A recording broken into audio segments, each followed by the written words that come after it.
Horlama çok sık rastladığımız bir konu.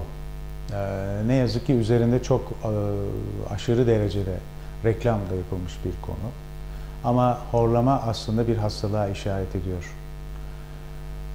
Sadece yorgun günlerde, yoğun bir akşam yemeğinden sonra yaşanılan horlamayı elbette ki kastetmiyoruz. Ama özellikle burun tıkanıklığı, belirgin horlama ve uykuda soluk tutmaları dediğimiz apne nöbetleriyle seyreden, ileri derecede kilolu hastalarımızın yaşadığı uyku apnesi sendromu gerçek bir hastalık.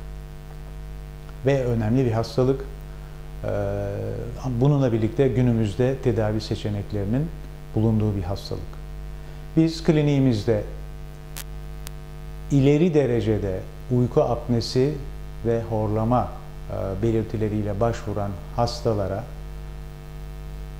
polisomnografi dediğimiz bir tanı yöntemiyle öncelikle yaklaşım gösteriyoruz.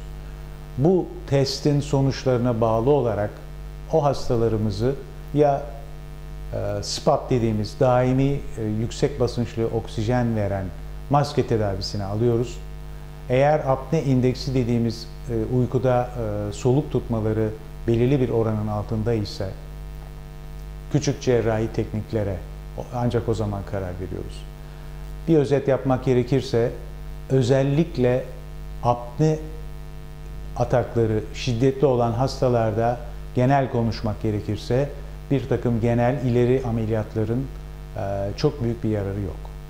Ancak sınırlı olgularda, basit horlama olgularında veya apne indeksinin çok düşük olduğu olgularda burun tıkanıklığının giderilmesi, yumuşak damak ve küçük dil üzerine uygulanabilecek küçük cerrahi yöntemler, örneğin radyofrekans yöntemleri gibi günübirlik operasyonların yararlı olduğu söylenilebilir.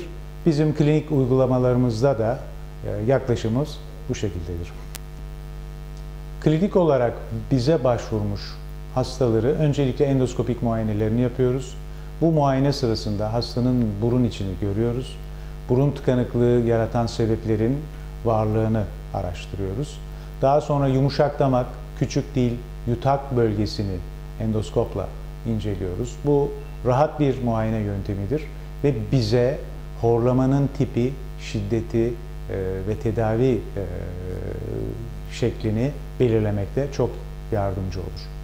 Özellikle uykuda apne dediğimiz soluk tutma atakları yüksek olan hastaları mutlaka uyku testine alıyoruz. Uyku testinden gelen sonuca göre hastanın tedavisini belirliyoruz. Genel olarak şunu söyleyebilirim. İleri derecede apnesi olmayan hastaların burun tıkanıklığını giderebilen, örneğin lazerle konka ameliyatı, radyofrekansla konka ameliyatı gibi, aynı zamanda aynı seansla yapılabilecek küçük dil ve yumuşak damağın yeniden şekillendirileceği, yine lazer yardımlı veya radyofrekans yardımlı ameliyatlar basit horlama vakalarında oldukça etkili olabilir. Ancak ileri derecede apneli olgularda biz bu teknikleri uygulamadan önce hastayı SPAP dediğimiz, bunu vurgulamak gerekiyor, SPAP dediğimiz daimi yüksek basınçlı oksijen veren maske tedavisi altına almak.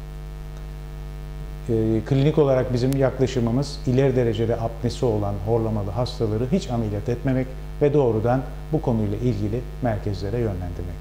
Ancak apne indeksinin düşük olduğu, soluk tutmaların az olduğu vakalarda gerçekten horlama, burun tıkanıklığına veya yumuşak damak ve küçük dil sarkmasına bağlı ise orada yapacağımız küçük cerrahi girişimlerle oldukça başarılı sonuçlar elde ediyoruz.